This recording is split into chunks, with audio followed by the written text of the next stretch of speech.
welcome back, and a big thank you to RhysWild and Games with Planets for your word from our sponsors, and of course, Tim, Tim, for your patronage of the Back Podcast news, and of course, what the fuck did you just say to me? A little trailer in there as well for 12 minutes, which is our upcoming Game Club game. It's not out just yet. I saw some people a little confused about that in the chat. The game drops on the 19th, so as soon as it drops, we'll be streaming.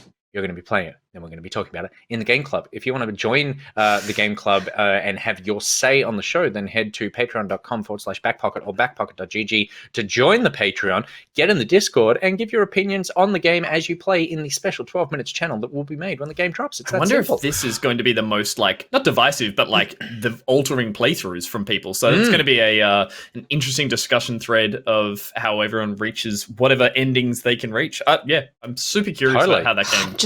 I'm very excited. I've been looking forward to this game for such a long time.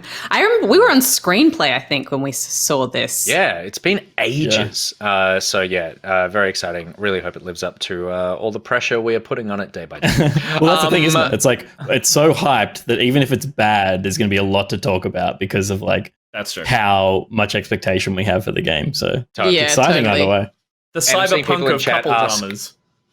I'm seeing people in chat ask if it's coming to Game Pass. It is day one on Game Pass, so you'll be able to play it there for free if you have Game Pass. All right, let's move on now with the next section of the show, a little segment we like to call Pock-Art. Actually, we call it Back Pock-Art, which is what I called at the beginning of the show. Presented by Nicrotex. Thank you very much, Nicrotex, of course, for sponsoring Back Pock-Art, as you have been wont to do these many months. Nicrotex, as is tradition, every time he sponsors an episode, a segment on the episode, we read out one of his tweets, twitter.com/Nick Belling. One from a couple of days ago. Boss, hey, boss's boss wants to send out champagne to all our employees in lockdown. Since you don't drink, what would you like instead? Me, an equivalent dollar amount of vanilla Coke. Boss, are you serious? Me, blank stare. Boss, you want 70 cans of vanilla Coke?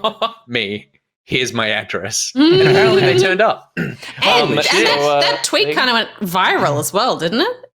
Yeah, nice. Oh, did it? Yeah, look how many likes it has. It's like 80,000 likes. Holy There's like shit. retweets out the wazoo. Oh my God, really? Yeah, no shit. Oh, that's so good. Oh, good on you. I mean, that's probably because I've been, it's because you just talked about, 55 likes. So, good on you, Nick Belling. Good on you, boy. He's famous. Sitting back with a weighted blanket he's and probably his not vanilla here. Coke, just enjoying that likes rolling. He's probably not here That's tonight. true, yeah. You know, he's moved on. He's moved on to bigger and better things. He's with the Coca-Cola Amatil people now. He's been swept away. All right, so Back Pock-Art, of course, is where we make art, long overdue art for initial patrons of this fine program you're watching right now. Let's get started, Angus. Our first Back Pock-Art subject, if you will, is going to be send him in Toxichorg. And there I go. Oh, he's got the sexy glove on. Oh, glove boy. Sexy glove. You know the motto, no glove, no logo. So Toxichorg is, we are very familiar with Toxichorg's work in the show. We know a lot about Toxichorg. I don't know why my camera's not coming back. It's just one of the great mysteries of life. Toxichorg's in the chat saying that's me. Toxichorg. There you go. Do you have any idea for something in your logo already? Toxichorg answered the word pressure, as it was their word from a sponsor. That's pressure. So ideally, if pressure is incorporated in some way, definitely a severed foot is needed. #foot fetish. Is that TMI? I don't care. This is a safe space. If Yennefer could be slapping Triss with a 7 foot somewhere, that would be fabulous. Ooh, nice. Yeah, so revealing a lot more about that. And then also he has the biggest TBR pile. That's to be read. So he collects books. He just doesn't read as many as he collects. I am very familiar with that. For every one book I read, I probably buy about 10 more. He's a medical receptionist for a physio and psychologist. He also worked for 4 Pillars Gin as a brand ambassador at the international airport, but unfortunately lost the job due to COVID. I said, describe yourself in 3 words. And he said, creative, friendly, and gay. Basically, He's like, if Pete the length of the words can be up to him. So that one is just 3 pages long. Of course. Basically, if Pete, Gus, and Nick had a love child, that would be me. I'm white with a mustache, need I say more? Lives in Western Australia. Perfect human. The perfect human. And then he's a massive bookworm, loves video games, and is an alcohol snob. Biggest fears are spiders. And he said, Nick, don't you fucking think about it. Weird facts about yourself. I'm a twin. Not really a weird fact, but it is my favorite fact. And then there's the list of like TV shows and movies and stuff. So what if there's a pile of books creating enough pressure on top of juniper berries to create gin? That's definitely a part of I don't know how you distill gin, but I assume crushing juniper berries with books is integral. The problem is juniper berries look just like little small sheep poos. That's sheep. Okay. Like I picture, at least for the background, I like, and obviously like powering piles of books, and within that we can hide, berries being crushed, and getting spanked with a 7 foot. Chris getting spanked, and it needs to be spanked. But here's the thing, and this could be weird. Did he write his own words? We've already said. He's a self-confessed bookworm. Yep. Are you going to draw him a bookworm? He's eaten out. Yeah, he's chewing his way out of books. Like he's clawed out some books and he's poking his head out. Nice. Yeah. And then on the other side, there's another worm that's a twin worm. That's the thing I was going for. Like twin worm somehow could get in there. As long as like we're going to make it cute, I think. Like, oh, is this June? Is this the trailer for June that we're looking at right now? Tuxchog is in the chat and he said yes. Okay, so very good idea to the crushing juniper berries as well. Like, because we can add all that stuff in. Gus, when I said describe yourself, he said creative, friendly, and gay had like 5-6 Ys. Yep. And then in chat, he just said yes with 6 S's. So I think some of the titles should just have a lot of the last letter of the title should be repeated 4 or 5 times. Yes. And Sickney says those look like the Twin Towers. That's what I was thinking. Sorry. Especially with the explosion clouds around them. Put a third one up. Put a third one up quick. Put a bomb at the bottom of one of them that says government. And oh god, there's meant to be bikes George taken out of them. Bush. No, I'm sorry. Yeah, it was here. The books, the piles of books. It's just an easier way to draw piles of books. So that is shocking. I'm sorry. Put some wings on that worm. Okay. I'm panic drawing the books now. Thanks everyone. That's what I needed. Okay. Loves alcohol, so he's probably drunk. Yep. Checks out. No. I was thinking the 7 foot thing. Is there a way of like it was a caterpillar that got all of its feet chopped off and now it's a worm? I know where you're going. Like, yeah. That's not as kinky as being spanked with a 7 foot. Yeah. And it's just more like mass traumatic injury. Yeah. Oh, can the worm needs a mustache as well. Books? The worm needs a mustache.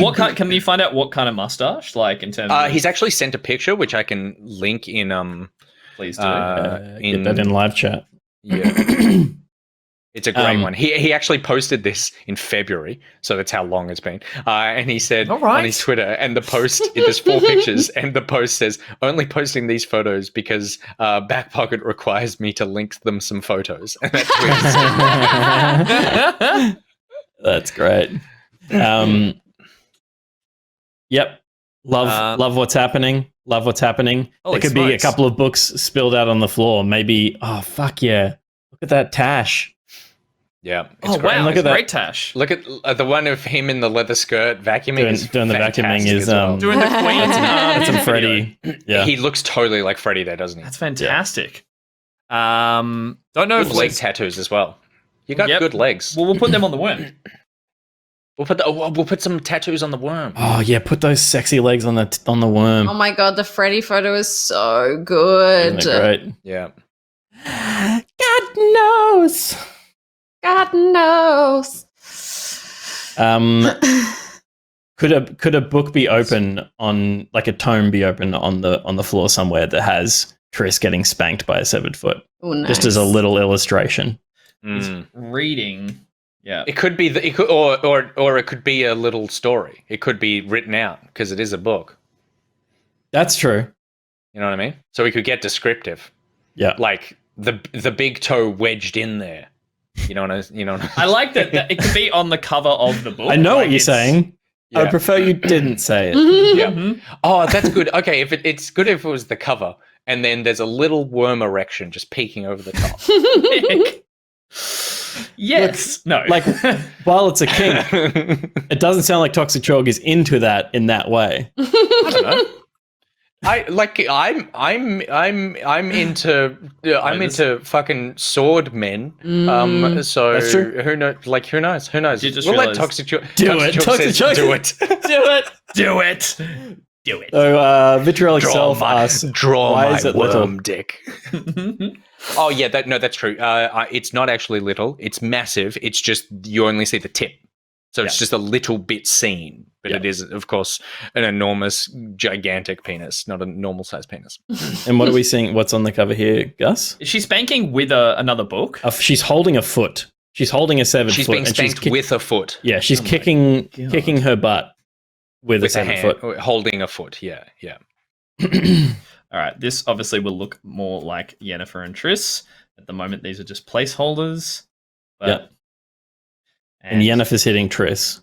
Yeah. Oh, I didn't I didn't read this out, but it is shown in the in one of the pictures that he says he loves doing makeup as well. And one of those pictures, he's got a really nice aqua With the eyeshadow going on. eyeshadow on one eye and then like a red on the other. So maybe we could add some eyeshadow to Definitely. the Ooh, Yep. nice.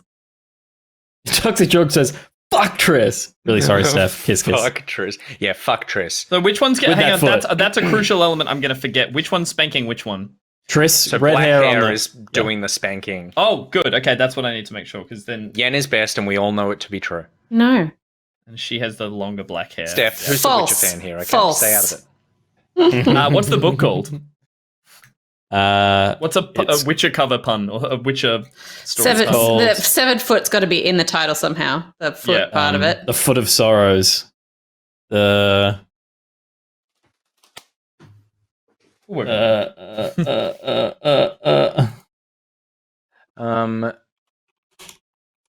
The liquor.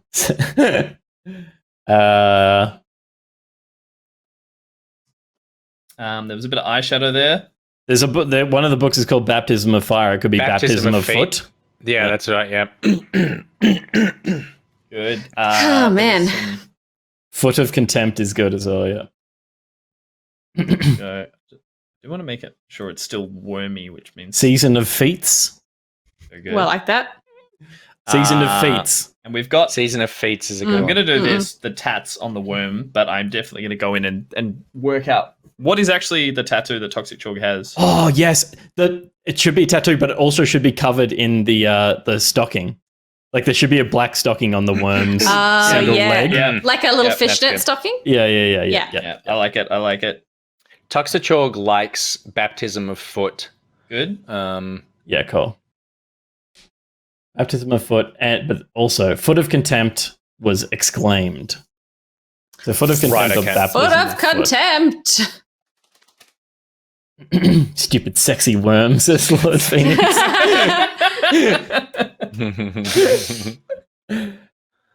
Oh, so funny. This is It great. works. This is so good. Also, there was a bottle of Four Pillars gin. Yeah, being distilled live under there the should be a few crushing that are- pressure of the books. There'll be a few that are empty. Can I make another name suggestion for the book? Mhm. Something along the lines of like Yennefer of Vengerberg. Oh yeah. Like a play on Yennefer. Yeah. Just as a possibility. I'm not saying it's better. I just thought of that. Fuck, this is challenging. Oh yeah, No, you guys have got it really hard. Yeah, this is tough. We do. This comes naturally to you. We're working. We're actually like we don't have the glove and all. Dr. the Chog says accoutrements. You Yennefer, don't have please. the That's glove. so Yeah, good. very Okay, good, good. very good, very good. Yeah. Yennefer. Oh, there it is. RhysWild. Yennefoot of Ankleberg. Oh my god. Good. Very good. Tuxachorg, if you like Yennefoot of Ankleberg or Yennefer of Ankleberg, I feel like Yennefer is better because it's the Yennefer. Closer to the phonetically, yep. Toxicog, RhysWild points. Yeah, cool. Yennefer of Enkelberg. I put it in live chat. You've already misspelled Yenna, but that's okay. We'll why? fix that up later. It's Yennefer. It's not even a real Yenner. Yenner. Arcade Bluff says, "What on earth have I come back to?" And the berg is a BERG, not a Hamburg. Not a Hamburg. God, look at the size of that foot as well. It's a huge foot. Okay.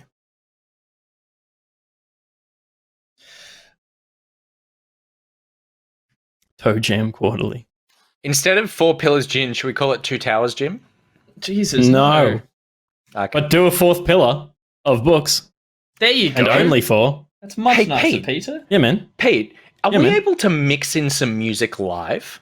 I got some little dancing background somewhere. Because Why, is this awkward I have silence a couple of empty? playlists. Yeah, So I've got a couple of playlists of just like some chill.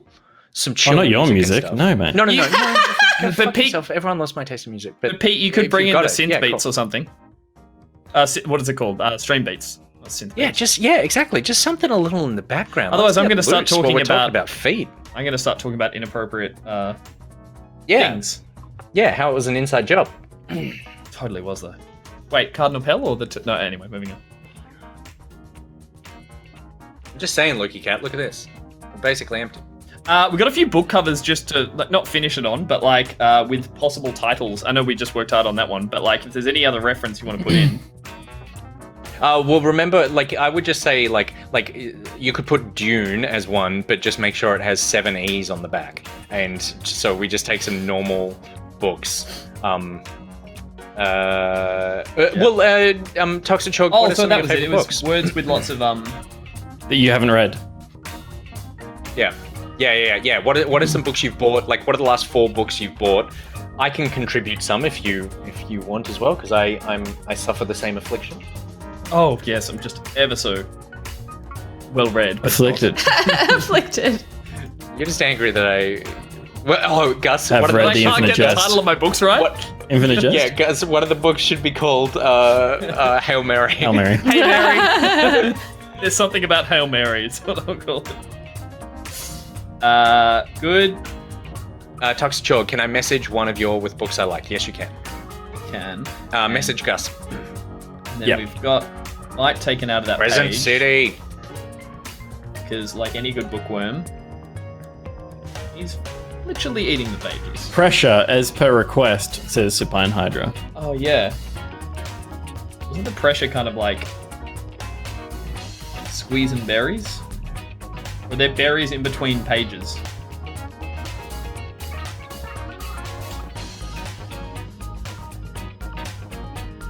This music is a groove.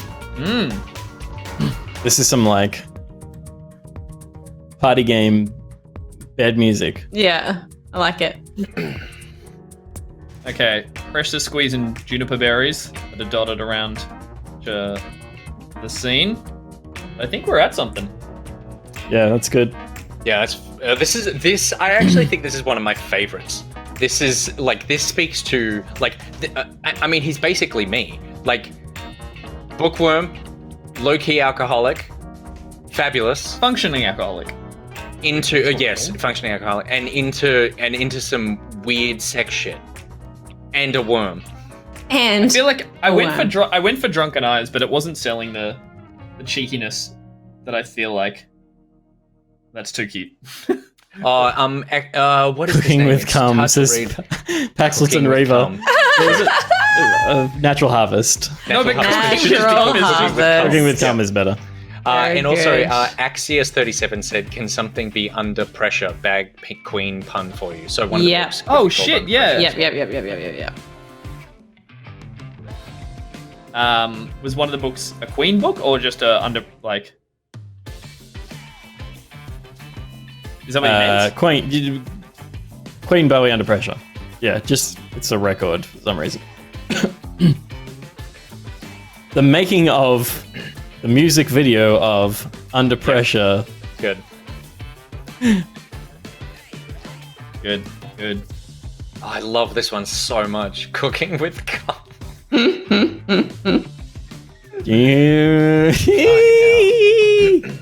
Uni. He's a little cheeky now too. Cooking with cum.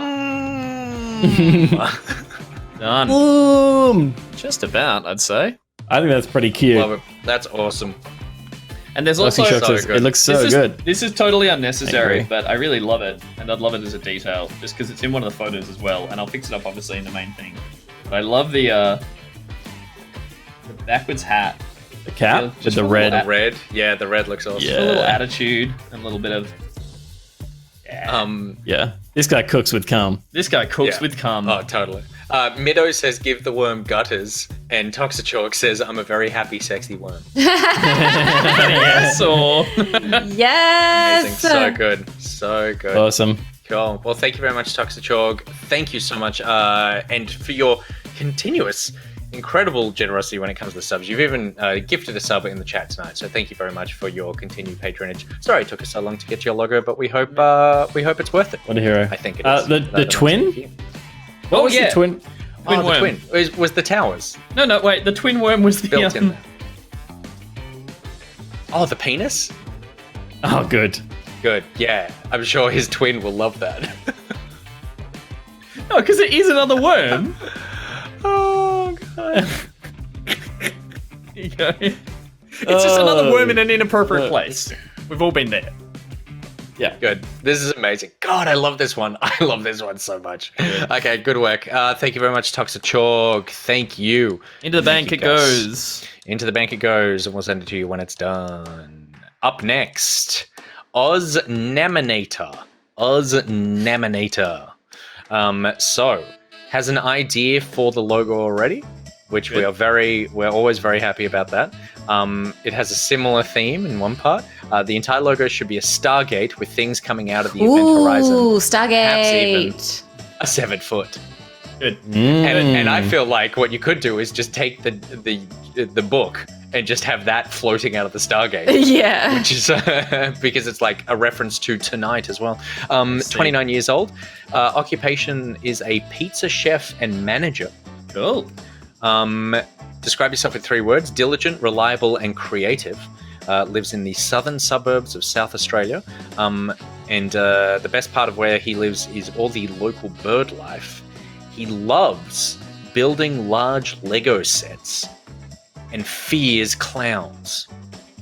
Such a common fear for people. Clowns. So true. Yeah. The weird facts about himself: he can't think of any. He's perfect. He's perfect. Or maybe is perfect the right? Or maybe he's just like. No, he's perfect. I think he's perfect. Yeah. So I like the Stargate thing. I think that's such a good base of where this starts. If we have 7 foot, and you could even make the outside of the Stargate a pizza. Ooh, very good. Oh, nice. See what you did. Yep. That's thinking with pizza portals. Well, that's stuffed crust portal. Yeah, stuff that crust with feet. Oh, God. Not too far, Nick. You ruined it. You had it. I guess crust is more like that kind of stuff. Yep. So what are some of the things that are going to be coming out of said portal? Well, he loves all the birds that live there. So you could have some birds like flocking out there. I haven't watched a lot of Stargate. I did watch the original film, but I do imagine it would have a different taste to it or feel to it if, like, in this, scientific breakthrough of opening a Stargate, just a fuckload of birds flew out, and they're like, all right. God, so that's what that does. And then also Lego. Pizzagate says multi-fish. Oh no! Oh no! Fish, why did you wreck it? Why did you wreck it? Up until that point, we were all having such a lovely time. I was enjoying this. That's so good. There could be birds. There could be birds nomming the crust along the top of it. That's good. Yes, that's I good. like. Fuck, I suck at birds. But...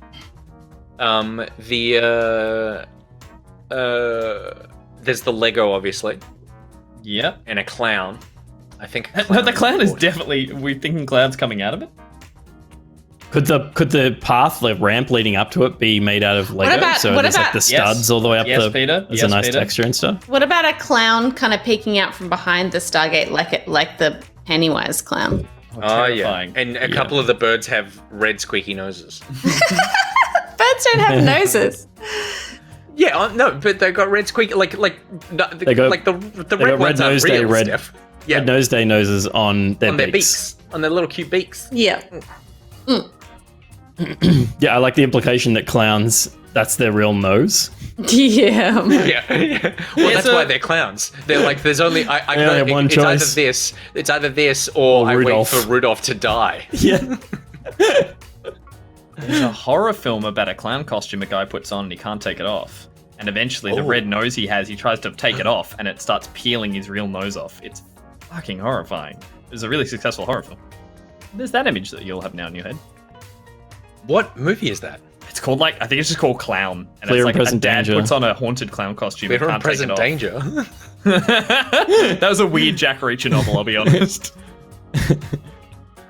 Yeah, Jack people Ryan? say he's such a Jack Ryan. He's such grounded military fiction, and it's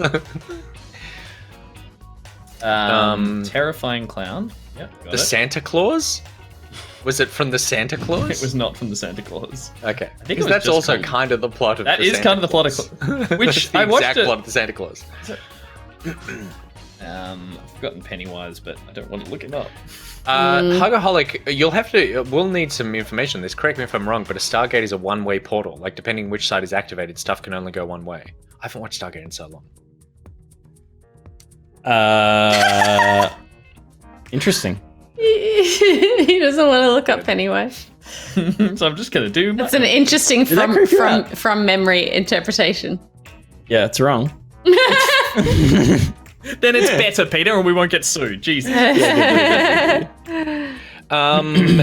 Also really enjoys Harry Potter, Treyarch Zombies mode from Call of Duty, loves Banjo-Kazooie, Doctor Who, Farscape. Oh, Doctor Who and Farscape. I feel like so good. Oh, whether there's like a Stargate that's also inside that is a TARDIS where the door is open, and then inside that is whatever the fuck is in Farscape.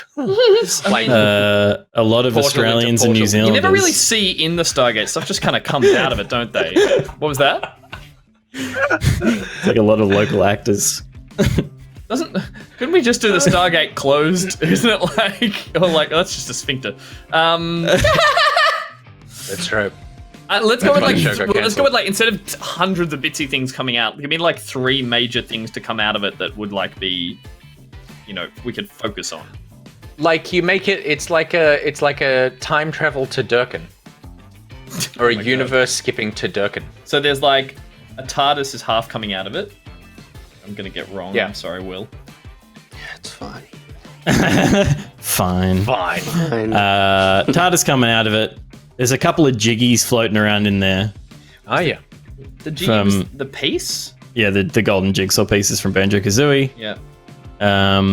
Farscape it's just Richard Roxburgh. It's just Richard Roxburgh. Was Richard Roxburgh in Farscape? Don't think so. I can't remember. So it's an incorrect reference to Farscape. It's just Richard Roxburgh coming out trying to pay for Claudia Black was in it. Claudia Black was in it. She was. Claudia Black was so good. She was so good in that. She was in a show I watched recently called The Nevers, which is like... Oh, The Nevers is great. Yeah. I think it was a Joss Whedon concept that I think maybe he directed a few episodes and then left the project voluntarily. I don't know. Claudia Black was in Stargate as well. Yeah, okay. Claudia Black's in there. I'm waiting for part 2 of The Nevers. Yeah, I really liked it. Good, and then I was it? worried about that last episode because I was like, oh, have you just fucking torn up your entire universe and all this was for nothing? But it didn't. It came back and I feel like, no, actually, for me, I feel like it stuck the landing. Yeah, I agree. This is the ship from Lando. Where they take that from now, though, is going to be interesting. Yeah, totally. Speaking cryptically for those who haven't seen. It has also, if you have not watched The Nevers, I recommend it. But if you're not going to watch The Nevers, I recommend just going to YouTube and searching The Nevers lake fight scene. And Oh, it is, that was that I showed show. that. Yeah, I showed this to the guys. It's like one of the most unique fight scenes I've ever Seriously. seen. It was insane. So cool. Yeah, it's very, very cool. So I'll do a better job of this. Oh, that's this, good. This is the ship from Farscape. Yep. Oh, that's good. With lots of little lights on it, as it looks. Fuck, I really loved Farscape. I watched it over like a Christmas period. Neves Dong Olive. Okay, Doctor Who, Farscape. Foot. Foot, just that's fallen out. But how about this? In non-portal tradition, there's the section of foot that tried to come through. Oh yeah, it's just poking out. Ah. Then on the other side. Oh shit! So it like chopped it off. Yeah, which is kind of doesn't make good, I sense like in that. portal lore. No. But that's okay. Nothing really makes sense. Whatever's going on the other side of the portal is hectic. Yeah. His feet are getting chopped off over there. Yep. With totally. close enough to the gate that they still have enough momentum to pass through the gate. Exactly. And like all 7 feet, forgot to wear a shoe. Yep. And forgot a toe. It's a comic, Pete. Like, Yeah, okay. stick with the amount Fair. of digits you can draw. Okay. I can draw none, so... There you go. As you were. As you were. What came through the other side? Proceed. Jiggies. Jiggies everywhere. Jiggies, birds, and then like mushrooms, olives, Deli meats. Yeah, some meats, some pineapple, if you will. Oh, I will. No avocado. Did Jiggies have eyes, Pete? Artichoke? No. No? Okay. Artichoke, yes. Wait, is it artichokes coming out? I need one. Yep. What's Pizza something? toppings. What's something that represents maybe? They could just be floating in the space of like the in the purple the sauce. Yeah. No, that I can do. But are we drawing them The or sauce of something the that's- base. Oh god, yes, it's pizza sauce. I like that. Yeah. But are we drawing them as something or themselves? I feel like everything is emerging out of a pizza, so it's like it's a shimmering pizza. So Like the they're kind toppings are of sort buried just toppings that are trying to burst forth from the They want to break free. gooey center. No, but I was going to say, are we doing anything to represent them? What was the name again? Sorry, Osnaminator. Osnaminator. Like, was there anything that was like there'll be cheese and pizza sauce on the edges of the? Because I've got this little like room here that I'm thinking we could just do something that's either them or like. Is there kinda like something the we could do with the weird facts about yourself? And he just wrote, can't really think of any. Ugh. And if there's something like something with some eyes looking out of the portal, I just feel like I need. Or something that you want some eyes coming out of the portal, like a character. Yeah, that like kind of like the bookworm thing. Like something... what if he's a monster, Osnaminator the Unthinkable? So you want me to draw something unthinkable? Thank you, Peter. He could just be a general monster, but he can't think. He's a big stupid monster. Now I feel like it's mean to Osnaminator. Strange, abstract concoctions, these logos, aren't they? I love it. Yeah. They're just like a coming together of all the things these people like. Is that oregano? And don't like. It's oregano. And don't like. Oregano. I tried to watch Stargate so many times, man, but it was one of those things where there's so many series, like there's like 14 seasons of it now, that I'm just like, oh man. I tried to watch Stargate Universe because everyone said that it was like closest to Battlestar Galactica, but I love? Nah. No. Battlestar just had really cool, strong, like women in it that had cool storylines, and I felt like Stargate Universe, the first Richard Dean Anderson. It had I just felt like the women in that show were like their role was to kind of hamper the progress of the men in the show. Yeah, right. In Stargate? That was Stargate Universe, yeah. Yeah, right. I've never really watched any Stargate. Like, I've seen plenty of it, but I was never into it, so I just kind of watched it when I was on TV. Yeah. With ad breaks. I loved Teal'c, though. I thought he was a cool character. Okay. We're either going to put something here that it represents them, or another character that, like, we've mentioned already that we've passed, like a Banjo-Kazooie or something that I've missed. That just, I need a hero coming out of the middle of... Holy shit. then you need... So Nick, I need you to relist. I'll just... Of which part specifically? You need Harry Potter. You need Harry Potter, Treyarch zombies. That's what you need. Treyarch zombies? The Call of Duty. Just zombies mode from... Oh, cool. Oh, yeah, I remember that one. Let me size down this foot quickly and put a little zombie half coming out. It's a great idea. Oh, it's a zombie foot. And you need Claudia Black. Oh, why did it make me draw actual people? It's really hard. Yeah, you don't actually need Claudia Black. You got the Farscape ship. Thank you, Peter. Drawing a human being is hard. I hear you. Those feet, Peter, that you just struggle with. Well, if you're going to draw a foot, draw it right. That's why I'd never ask you to draw Claudia Black. Mm-hmm. Oh, this guy's going to be like... What's this? This is the zombie from Treyarch Zombies. You're crazy. Why? I put a zombie up there. He He's can do whatever he wants. He's right on the crust of the pizza. Stephanie? an artiste. Stephanie. Thank you, Stephanie. No, shut up. Hang on. Zombie.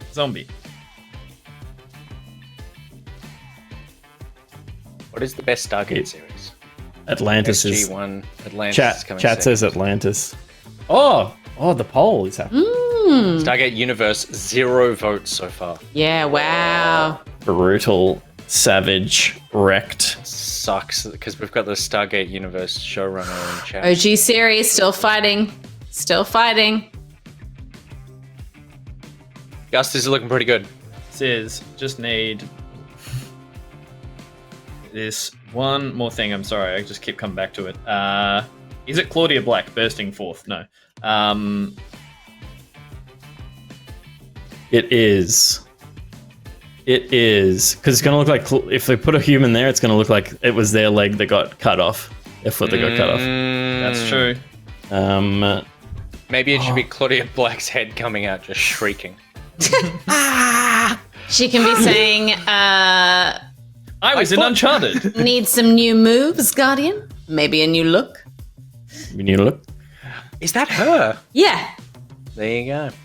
What else does she say?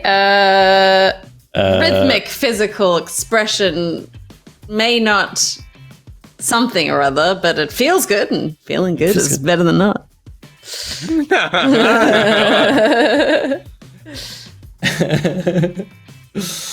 May not win a design fight. something with such an emphasis on and there's this bit. Yeah, you left a massive hole in there. Well, you could have filled it with all the other things. But it also, if it can be Stargatey and and you know, once you add color in there, it's like you don't want it to be too busy. You want to convey that it's a trans-dimensional gate. Yeah, with trans-dimensional business in there. TARDIS, the Farscape ship, and that zombie, and the zombie could be reshaped to fill This is true. Yeah. I still want to give me one more thing from the list. One more thing. Harry Potter. There's nothing. Harry Potter. We've done everything. No interesting facts about himself, if you can conceptualize that. That was the unthinkable. Yeah. Yep, that's it, Gus. So, just there you go. Yep, the unknowable. He's like a source man. The source man can't think. Yeah. His foot is going down. I do love the idea of his Osnaminator is actually a man made of marinara sauce. Yep. But you go. But cannot think of an interesting fact about a weird fact about himself. It's like, I'm actually a human sauce boy, but nothing about me jumps out when you think about it. Pretty standard living. That's pretty funny. All right, I love it. He's in the middle as a sauce boy. Incredible. It's a saucy boy right there.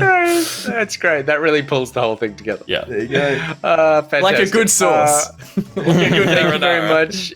Thank you very much to Osnaminator for your patronage, and we hope you enjoy your finished logo when you get it. All right, moving on. Gus. Yes. Clear. Shake out that hand, because we're getting on to the next logo, and it's coming in for Jolly Bones. Jolly Bones. Jolly Bones. 24 years old, a software engineer. Describe yourself in 3 words. He writes 6'7". Oh, which is great. He lives out in the suburbs. Wow, actually? How tall are you, Nick? I'm 6'2". Holy so he's You're tiny. 6'2"? 5 inches. I think I've met him at a PAX. He's a lovely dude. Wow. If it's who I'm remembering. If not, then that person. That's a whole different perspective on the That'd be world. awkward to think you met them. A and whole you were different nice. perspective. The worst part of where he lives, Hoona's going up and down the street. He loves programming, volleyball, D&D, and basketball. Of course, he loves volleyball and basketball. Yeah. Fears failure. Weird facts about yourself. I'm 6'7". I have 20 stitches in my head. When I was 17, I was 190 centimeters, but weighed 45 kilos. So he was Holy he was shit. like oh my 8 goodness, a centimeters proper taller beanpole. than me. And 45 but kilos. 30 kilos lighter than me. And he got a private plane. He's got a private pilot's license, but it's too expensive to keep. So part of, I don't know, what if we had, so he, is there something in like, he's playing volleyball. Yep. Standing above everybody else. Yep. There's a plane and he's standing there and a plane has bounced off his head and that's why he has the stitches. So something about tying those things together. I also like the idea that if I do, like, if he's playing volleyball,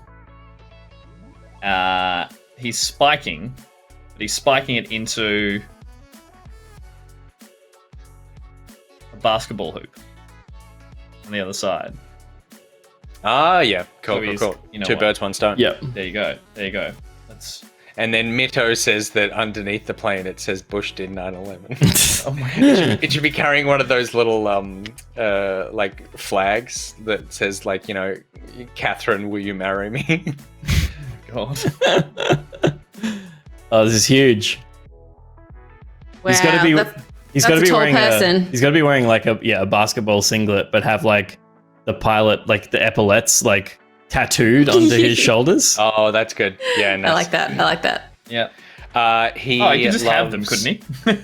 That's true. He loves Stitched The in Last of Us, with skin. Uncharted 4, Outer Wilds, Disco Elysium, and Crash Team Racing. His favorite movies are The Dark Knight, Anchorman, Ferris Bueller's Day Off, and Spotlight. Spotlight is a great film. Yep. They're all great films. They're all great films and they're all good games, except for Crash Team Racing seems like the odd one out. Maybe there's some sort of like, you know, playing with your family story there. Yeah. Okay. Dinosaurus Rex mission accomplished. Yeah, good. Tennis ball? Well, I was trying to What's basketball look like? Tennis ball? Just right. Watermelon? That's right. Spalding on it. Spalding. Tennis ball? Tennis ball? Isn't it like basketball? Yeah. A bit Yeah, more like yeah. with like a. That's good. Okay. So spiking the basketball. He's got to have a heap of people standing below him that are like just Like a sea of like other opposition players. Yeah. Yeah. How many people are on a... Vesuvius in the chat says, Gus, let's assume he has a pinky finger. No, this is like a foot. It's like it's anyway, a cartoon. you draw a hand. You draw a hand four. as this. Four. That's a cartoon hand. I mean, What's it the looks same sort of infected, finger? but Sorry. sorry. No, you do you, man. Gus, you do you did mention this like a week ago to us that like when you draw hands, you draw 4 fingers because 5 look weird. Because he grew up on The Simpsons. That is true. There it is. Okay, hang on. I'm trying to remember when you spike, you like point. You don't point, but you. Well, most of like spiking actually happens with the pinky, which is going to be difficult for you. So the ball then has to be. Oh my god, it's. Fourth Reaper correctly exclaimed "dick hand" with the former version of that hand that you drew. I'm almost at the end of my tether. Hey, dick hand. Donga Lev says the hand is the foot of the arm. Good. good. Okay. Good. There was also a plane, I believe, flying into his head. Yep, ricocheting off his head. That's why he has the stitches. Ricocheting off his. Confused Kid had a good point. Shouldn't he be Jolly Bones? Shouldn't he be like skeletal or yeah, maybe have a skull that's like clearly a happy skull? Peter, I love your suggestion because it means I don't have to then like draw a face. That's true. Like a little skull face means you're not having to draw a likeness of someone who exists. But true. You are going to have to figure out how to give that bone a smiley face. Yeah, true. There's cartoon skulls with smiley faces all the time. Yeah, totally. That's totally cool. I'm trying to remember. It's kind of like you do. Is it the? But is he smiling or is he kind of like? Well, he's jolly. He's jolly. He doesn't realize he's about to get hit in the back of the head with a 747. Or has been and didn't even notice. And has been, didn't notice, right? So there's a flaming wreckage of a commercial airliner behind as well. I think that's important. Jesus Christ. Oh my gosh. And a few piles of books as well. Jolly Bones, Melodic Storm says Jolly Bones just messaged Simon to say let them know about King Gizzard and the Lizard Wizard and D&D if you can. So D&D wasn't on the list, but no, it was. Yeah, we said D&D. King Gizzard and the Lizard Wizard is his favorite band, along with Gorillaz and Fisher. I don't know Fisher. I don't know Fisher. Neither. How's it spelled? F-I-S-C-H? F-I-S-H-E-R. All right, okay. There were Pilot Epaulets, wasn't there? Yep. Australian music producer. Does he have like what's on his jersey? He's like, Qantas. The Gizzards. Qantas. Gizzard and Lizard Wizard. The Lizard Wizard is his team. The Lizard Wizards is a good team name. It's a good team name. Yeah.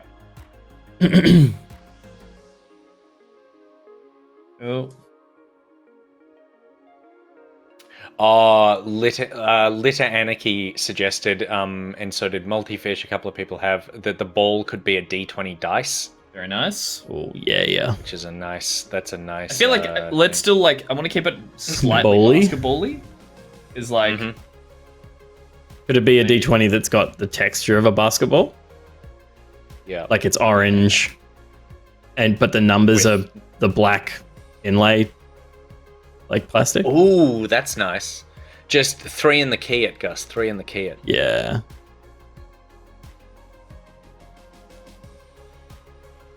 Don't know how many sides, but we'll work it out. It's got a Tim Burton Gus, logo. Yeah.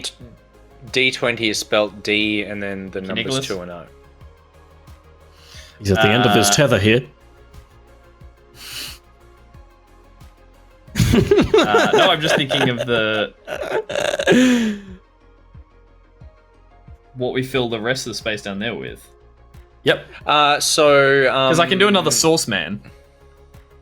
Quite partial to a sauceman. So he hates Hooners going up and down the street. Oh, you can do some like a car in the background doing like a donut or a burnout or something. Maybe. But they need to be like not crashing horribly, but like no, make it fucking the red Ferris Bueller convertible is Hooning in the background. Oh yeah, it's Cameron. Good. That's good. Yeah, that's good. You're my hero.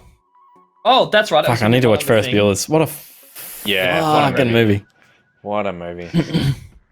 I bet Avexia hasn't seen that. I bet he hasn't. Yeah, nice. Bloop, bloop, bloop, bloop, bloop, bloop, bloop, bloop, bloop.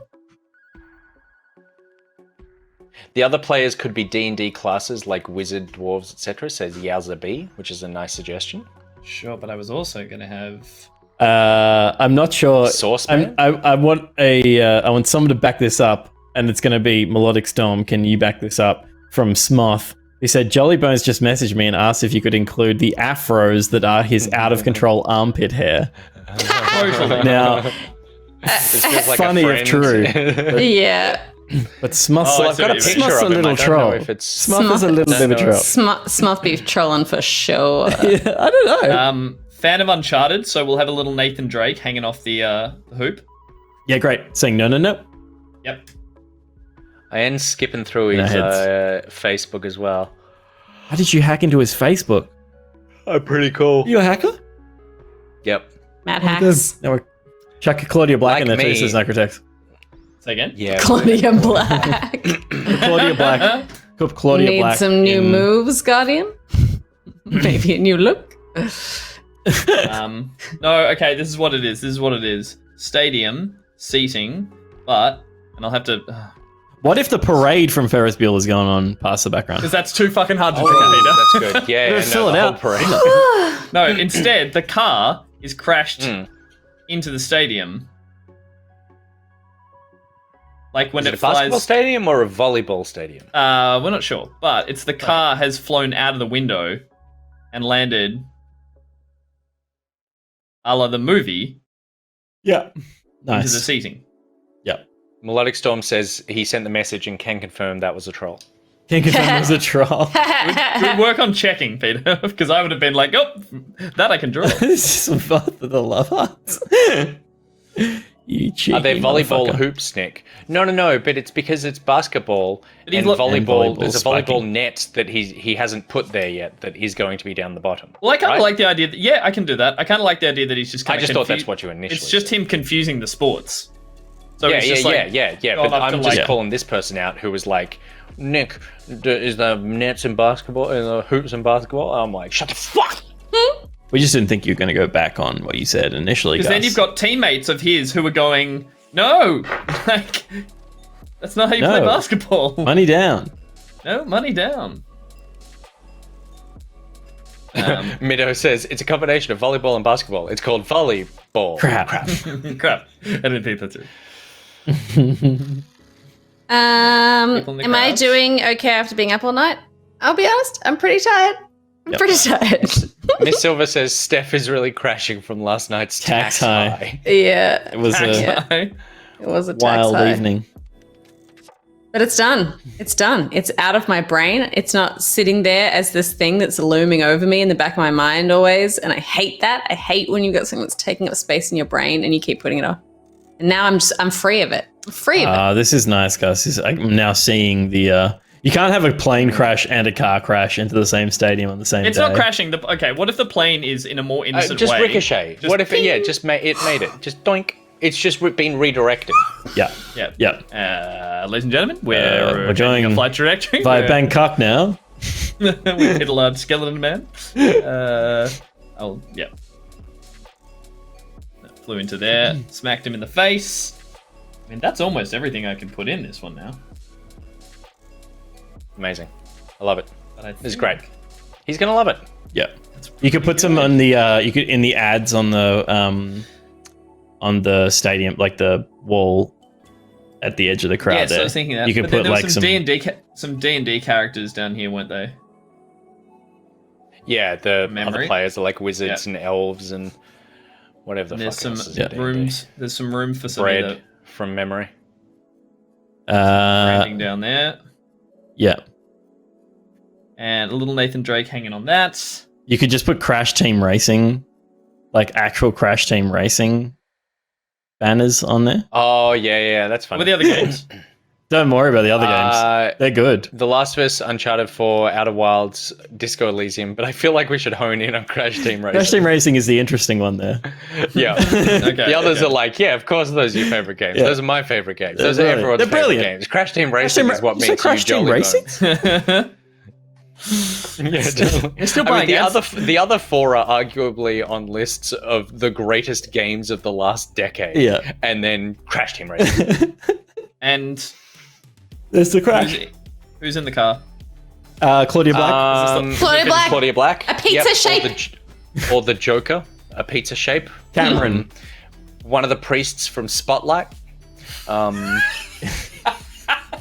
I'm not talking my way out of this one. That's what he's saying. Oh my god. Oh my god. How do we get back here? It's that time of night. Cheers, everybody. Steph's tax return is in this. Is Foundry working?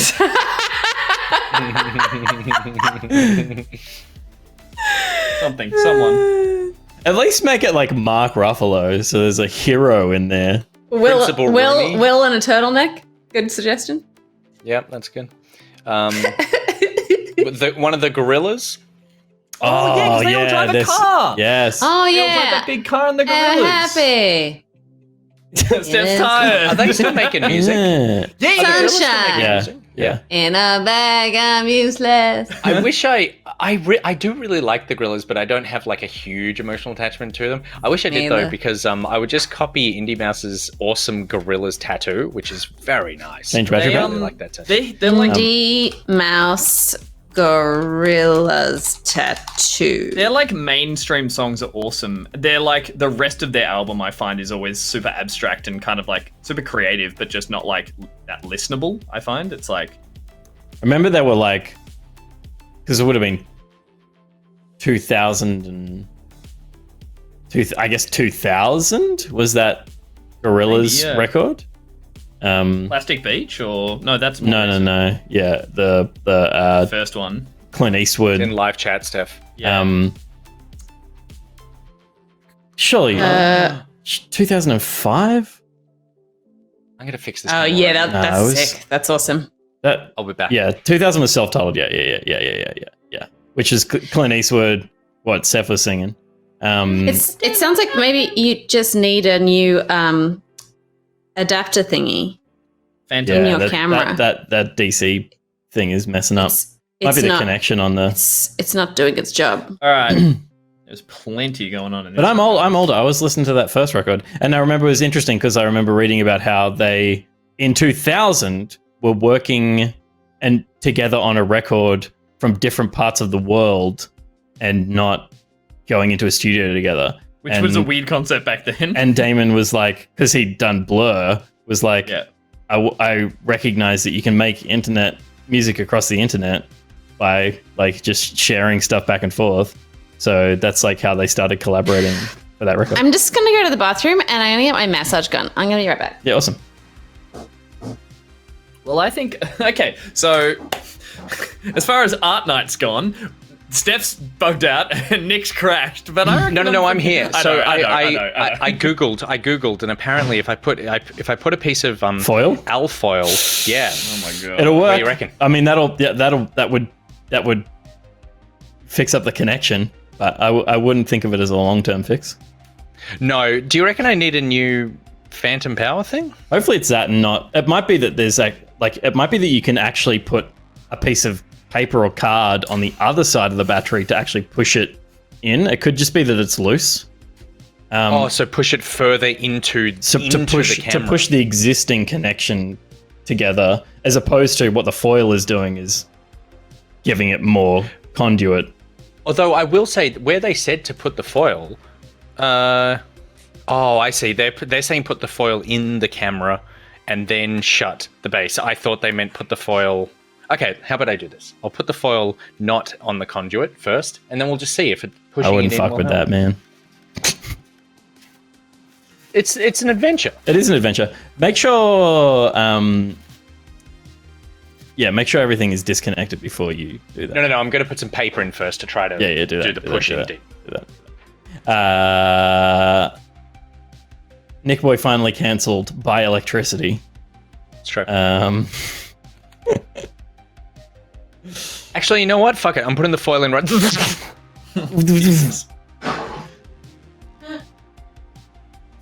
Smoth asks how much longer is this stream going to go for, because he's fucking over it. I can tell. This is our last one, I believe, before we'll go to the post show. Yep. Last art. You want to see the end of the last art, mate. You want to see. Steph did not go to bed. Oh, you piece of shit. Did you get it working? Jimmy says 10:30, it's Dota time. When are we going to play Age of Empires 2 again? I got to do the post show. God damn it, Jimmy. Because I said He's it was on our not long. time right now, okay? He's not your friend right now. He's our friend. You can't have him He's yet. your friend after work time. Smart said because it's not a long-term fix, so as long as it lasts for the rest of the show, it's fine. What's not a long-term fix? The foil. No, we're doing paper here. We're going to see if it's just a matter of like it's just gotten a little bit loose, and the paper can be a long-term fix because this camera doesn't do anything other than sit on my desk. I know this is fascinating viewing for everybody. It's weird how the viewing's interesting. It's just that we want Nick to live, Pete. You want Nick live? He's live right now. What more do you want? Yeah. Hi. A tinfoil hat for the battery pack, says NJ Games. That's funny. I love it. Oh, I heard a very electric sound, but I think it was... That was Steph's machine. Oh, God. Oh, can I just say, I bought one of those as well. Yeah. It is fucking incredible. Yeah, it's good, isn't it? And I don't have it anymore because Beck has it. Yeah. Yeah, right. Gus, you're going ham, mate. What are you doing? Waiting for you guys to sort your shit out. Well, you're done, right? We've already told you. Finish it. The Gorillas guy was the last guy. Yeah, it's done. Aren't we waiting for... You're just touching up. Nick to recover. I was waiting for Nick to recover and Steph to... Whatever's going on there. No. We want to finish up this segment and go back to the Elgato logo and send this segment across to Elgato and try and get them on board as a sponsor. All right, well then I am done killing time. We are 3 logos done. Well done, dude. That was Pock-Art. Jesus Christ. Brought to us by the legendary Nicrotex. It's so stressful for me to do it, and you guys get so relaxed by the end of it. We're at different energies. I'm like, it worked. Okay, it's all drawn, and you're like, all right, wait. The paper worked for now. I'm an electrician. He's an electrician. We'll see how it holds up. Yep. Oh my god. All right, cool. Thank you very much, everyone, for that. That was a lot of fun. Gus, good Pock-Arting. These were great. It's good. The idea of like the Jolly Bones, I feel like nailed him. The first one is fucking spectacular, and then we put a man in a pizza. I'm excited to see them. I'm excited to see them in the rotation as well. Yeah, I'm excited to see what a sauceman looks like once in color. It's gonna look strange. And speaking of things that you're going to see, if you stick around now, we're going to have a post show which is mainly going to be me complaining about how shit the first episode of What If was. But thank you very much to everyone who has been contributing to the Patreon and watching today. We love your support. Thank you very much as it brings us to the end of the show tonight. Don't forget to follow us on social media at BackPocketVids across all those channels. Twitter, Instagram, Facebook, and TikTok. We went viral on TikTok. Did we? I think we had like 100 views on a clip. Did we go as viral as your parents? It was 1,000. Oh my 1,000 people? Which video was it? Yeah. Which video? It was one of the game plan ones. We just popped. It popped off. That's great. That's what we wanted those to do, to find people. Yeah, to find the talkers. Thank you very much. Yeah. Nice. And we got more streams coming up. There's things coming up. There's lots of stuff happening. It's late, and we got a post show to get to. So just be on the Discord, follow us on the socials, and we'll let you know when there's a stream. There might even be a stream tomorrow. Who the fuck knows? Maybe all 4 of us might want to pay Back for Blood or something. Who knows? Who knows what's going to happen tomorrow? Maybe that won't happen because I'm just mentioning this for the first time, and the other 3 are like, "Hang on, we never fucking." I was going to play through Banjo-Kazooie. I love Back for Blood. I really want to play it, so I'll be down. Well, let's do that then, you cowards. Sorry, I always do this every time you're trying to do like a smooth transition into like an outro or something, or you're like, you're trying to like nothing smooth about what is happening right now. Finish the intro and then segue into something cool, and I'm like, but yeah. But I'm sorry, I'm just masturbating my neck right now. So, where was I? Thank you very much to the mods, Gat, Syntax Error, Kick Carnage, Liz Darla, Sith Cat, Phoenix Lion, Disturbed, Jex, Caboose, and What the Shark. We are here because, in large part of their phenomenal work, week in, week out. A big thank you to Little Will and Big Ben for all the behind-the-scenes work that goes on every week on making this show possible. And a massive thank you to all of the patrons. Our top stitchers get a special shout out. That's Reese Oranishi, ! Tim, Mason Not Nathan, Slowpunk, LokiCat, Raj, Akarash, Camo, Avexia, Nicrotex, Boxy, DaCosta City, Max Jazz Games, Vegabus, A Timothy, and it's Jepp. It's Jepp. Welcome to the club, Jeppy boy. We got a Jepp. Speaking of things we've got a post show coming up, sponsored by Raj, and we hope to see you guys there. Until then, Are we ready to back it out? I think we should back it out. Let's back it out.